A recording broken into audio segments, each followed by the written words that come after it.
हाँ तो भाई अल्फा जैसी चप्पल छाप पिक्चर देखने के बाद ना सीधा थिएटर पहुंच गया baby do die do Huma Qureshi. जब से इसका ट्रेलर देखा है तो ऐसे था कि भाई ये ट्रेलर ऐसा काटा है तो पिक्चर कैसी होगी। वैसे बॉलीवुड ऐसी पिक्चरें बनाता ही नहीं है, पर जब मैंने इसका ट्रेलर देखा था ना तो मुझे मोनिका ओ माय डार्लिंग की याद आई थी। मोनिका ओ माय डार्लिंग आपको याद हो तो ये भी हुमा कुरैशी की फिल्म थी, बहुत ही स्टाइलिश ट्रेलर थी। तो मैं पहुंच गया इस पिक्चर को देखने के लिए। अब इसकी कहानी आपको अगर छोटे में समझाऊं तो ये है, एक है भाई मतलब कॉन्ट्रैक्ट किलर, जैसे कि सुपारी किलर होते हैं। वो सुपारी क्यों ले रही है, किस लिए ले रही है, किसके लिए ले रही है और उसका क्या मकसद है, इसके लिए आपको फिल्म देखनी पड़ेगी। आपको एक बात बता दूं, आपने बहुत सी ऐसी फिल्में देखी होंगी जिसमें एक्टर डायलॉग बोलने के लिए तरस जाता है, अलग तरीके की स्टाइलिश डायलॉग डिलीवरी करता है, पर इसमें हुमा कुरैशी ना बोल सकती है ना सुन सकती है।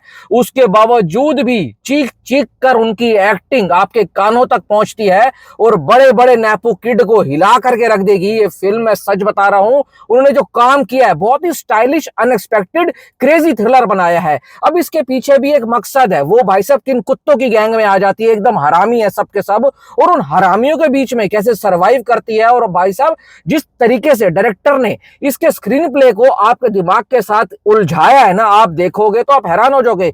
आखिरी के 15 मिनट तक का वेट कर लेना। कहानी वैसे आपको ना पूरा सेटअप करते हुए जाती है, धीरे धीरे धीरे कैरेक्टर सेटअप होते हैं। जैसे ही कहानी आगे बढ़ती है ना तो आपको शौक पे शौक मिलते रहेंगे और आपको लगेगा कि भाई साहब ये तो मैं एक्सपेक्ट करके ही नहीं आया था। इमोशंस होता है ना, इमोशंस, वो रियल इमोशन फील होगा दोनों बहनों का। वो अपनी बहन का एक्चुअल में बदला ले रही होती है। अगर आपको लग रहा है स्पॉइलर है तो स्पॉइलर नहीं है, क्योंकि आपने ट्रेलर देखा है तो वहां पर साफ साफ हुमा कुरैशी के एक शॉट के पीछे बदलापुर लिखा हुआ आता है। तो वहां से ही आपको समझ जाना चाहिए, अगर आप बहुत ज्यादा सिनेमा देखते हैं तो ये बदले कहानी। देखो महाभारत में लिखा हुआ है कि भाई revenge is the purest emotion, और रिवेंज से तकड़ा इमोशन इस दुनिया में कोई नहीं है। रिवेंज कितना खतरनाक, कितना स्टाइलिश, कितना क्रेजी हो सकता है ये फिल्म आपको बताती है। उनके भाई ने उनके लिए एक ऐसी पिक्चर तैयार करी है जो आज तक हुमा कुरैशी को, इतने साल हो गए इंडस्ट्री में, वो नहीं कर पाई थी।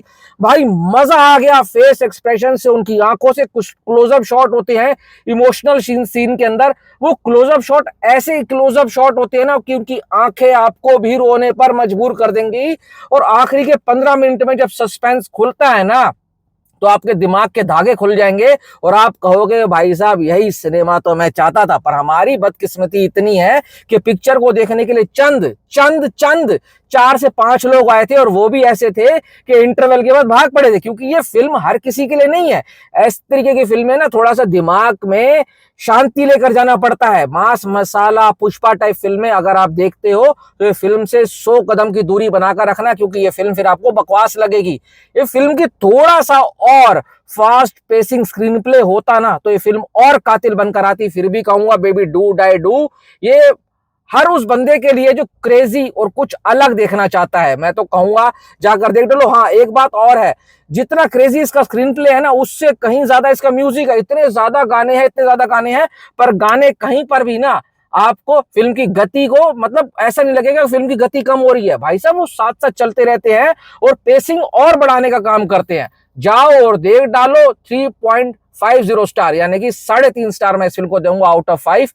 और हुमा कुरैशी आपको सैल्यूट है जिस तरीके की फिल्में आपने बनाई है, क्योंकि बहुत रिस्क रहता है, पर उसके बावजूद भी आपने किया है काम ना, तो इतना तो लगता है कि आपके अंदर एक उम्दा कलाकार छुपा हुआ है जो आज ही बाहर निकल कर आया है। Thanks for watching.